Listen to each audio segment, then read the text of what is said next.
उपासिका कहती हैं, नमो अमिताभाय गुरुदेव, कृपया करुणा कर मेरा मार्गदर्शन करें। मैं अक्सर ऐसे स्वप्न देखती हूँ जो बाद में सच हो जाते हैं। पहली बार 2011 में मैंने स्वप्न देखा कि मेरे ससुर जी का देहांत हो गया है और कुछ ही दिनों बाद सचमुच उनका निधन हो गया। दूसरी बार 2021 में मैंने स्वप्न में देखा कि मेरे पति के साथ दुर्घटना हुई है। बाद में वास्तव में वैसी ही दुर्घटना हुई जैसी मैंने स्वप्न में देखी थी। तीसरी बार 2022 की शुरुआत में मैंने स्वप्न देखा कि मेरी सबसे छोटी बेटी पानी में डूबकर चल बसी और जुलाई में वह सचमुच जल में डूबकर चल बसी। मेरे स्वप्न के दृश्य एक एक कर सब सच हो गए।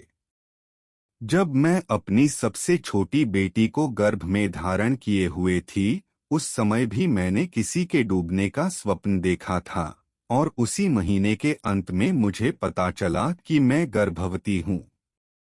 अब जब से मेरी बच्ची चल बसी है, मैं कभी कभी स्वप्न में एक स्त्री को देखती हूँ जो कुछ नहीं बोलती, बस उसकी पीठ दिखाई देती है, जैसे वह हाथ जोड़कर मौन खड़ी हो और प्रार्थना कर रही हो।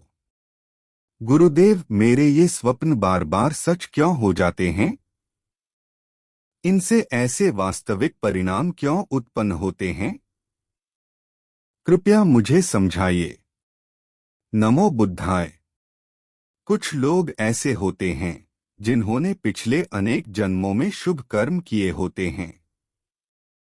बौद्ध दृष्टि में इसे हम उनकी अतीत में धम्म अनुरूप साधना कहेंगे, इसलिए इस जन्म में उन्हें अंतर्ज्ञान की अनुभूति होती है। लोग इसे छठी इंद्रिय भी कहते हैं, पर बौद्ध धर्म में इसे कुशल मूल कहते हैं। ऐसे व्यक्ति सामान्य लोगों से थोड़ा भिन्न होते हैं। वे कभी स्वप्न में, कभी जागृत अवस्था में ऐसी चीजें अनुभव कर लेते हैं जिन्हें सामान्य व्यक्ति नहीं जान पाता।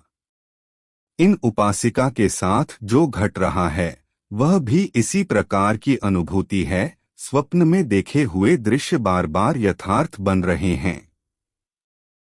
स्वप्न का इस प्रकार सत्य हो जाना बौद्ध शिक्षाओं के अनुसार यह संकेत देता है कि इन उपासिका ने पूर्वजन्मों में निश्चित रूप से धम्म अनुकूल कुछ साधना की है, तभी उन्हें इस जन्म में ऐसा अवसर प्राप्त हुआ है। पर खेद की बात है कि उन्होंने इस जीवन में संन्यास नहीं लिया, किंतु खुशी की बात है कि वे बुद्ध धर्म से जुड़ी त्रिरत्न की शरण में आईं और आज विहार के समारोह में शामिल होकर वे धम्म सुन रही हैं तथा अपने संदेह को सामने रख रही हैं। यह स्वयं एक शुभ लक्षण है, परंतु यह जरूरी है कि अब आगे से वे विधिवत साधना करें। उन्हें भगवान बुद्ध द्वारा उपदेशित नमो अमिताभाय का जाप करना चाहिए, ताकि इस नश्वर शरीर के क्षय के पश्चात हम सुखावती लोक में पुनर्जन्म ले सकें। यही सबसे उत्तम, सबसे संपूर्ण और सबसे सुरक्षित साधना है। मनुष्य जन्म बहुत दुर्लभ है। यदि हम इसी जीवन में तीनों लोकों के बंधन से न निकलें, जन्म मरण के चक्र से मुक्त न हो, तो कोई नहीं जानता कि फिर कब हमें मनुष्य शरीर और साधना का ऐसा सुनहरा अवसर मिलेगा। इसलिए इन उपासिका से मेरा निवेदन है कि घर जाकर पूरे मन से सूत्र पाठ और अमिताभ बुद्ध के नाम का स्मरण करो। तुम्हारी परिस्थिति साधारण नहीं है। पिछले जन्मों में आपने कुछ साधना अवश्य करी हो, लेकिन आज जो ये डरावने स्वप्न दिखाई दे रहे हैं, वे बताते हैं कि पूर्व के सब कर्म शुद्ध नहीं थे और इस जीवन में भी कुछ चूके रही हैं। यही कारण है कि तुम्हें अच्छे स्वप्न नहीं आते, बल्कि अधिकतर अशुभ दृश्य ही दिखते हैं। यही संकेत है कि अब अपने जीवन और साधना को और शुद्ध करने की आवश्यकता है। जब अपने पूर्व कर्मों का कठोर फल सामने दिखाई देने लगे, तो पीछे हटने के बजाय और अधिक परिश्रम और लगन से साधना करनी चाहिए। मेरी आपको सलाह है कि आप सच्चे मन से संकल्प करो कि जीवन भर आप शाकाहार अपनाओगी, व्रत उपवास रखोगी और शीलों का पालन करोगी। केवल 5 शीलों को भी ईमानदारी से निभाना बहुत बड़ा पुण्य है। क्षितिगर्भ सूत्र और बुद्ध वचनों पर आधारित अन्य सूत्रों के अनुसार सावधानी व निष्ठा से साधना करो और जो भी पुण्य उपजे उसे अपने परिजनों, विशेषकर दिवंगत प्रियजनों के कल्याण के लिए समर्पित करती रहो। ऐसा करने से तुम्हारी वर्तमान स्थिति में परिवर्तन की संभावना बढ़ेगी। अब से यदि आपको फिर ऐसे डरावने या अशुभ स्वप्न दिखाई दें तो जैसे ही होश आए उसी समय श्रद्धा से सूत्र पाठ करो, अमिताभ बुद्ध का नाम जापो और उस साधना का पुण्य उन सबको अर्पित करो जो उस स्वप्न से जुड़े हैं। 3 रत्नों से प्रार्थना करो कि वे संकट को शांति में, अनिष्ट को मंगल परिणाम में बदल दें।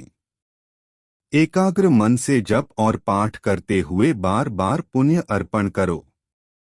मेरा विश्वास है कि बुद्ध और बोधिसत्व किसी को त्यागते नहीं।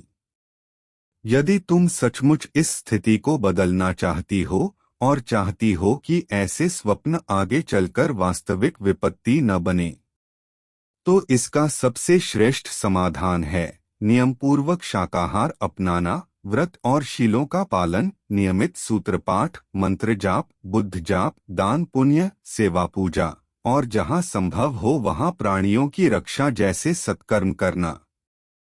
इन्हीं शुभ कर्मों से पूर्व के कुकर्मों की दिशा बदली जा सकती है और धीरे धीरे अशुभ फलों को शुभ फल में रूपांतरित किया जा सकता है।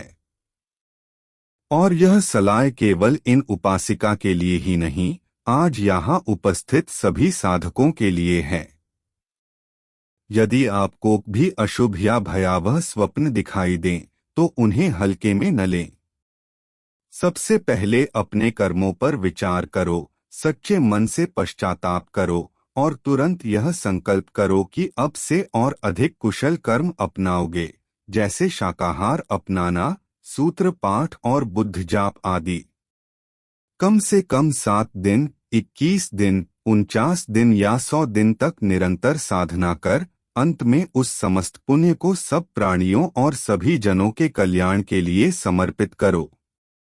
मेरा विश्वास है कि इस प्रकार ऐसे स्वप्न धीरे धीरे क्षीण हो जाएंगे, अशुभ संकेत शुभ में बदल जाएंगे। मेरी प्रार्थना है कि आप सभी आज कही गई बातों पर मंथन करें, ठीक ढंग से साधना करें और अपने पुराने पाप कर्मों को धीरे धीरे सत्कर्मों में बदलते जाएं।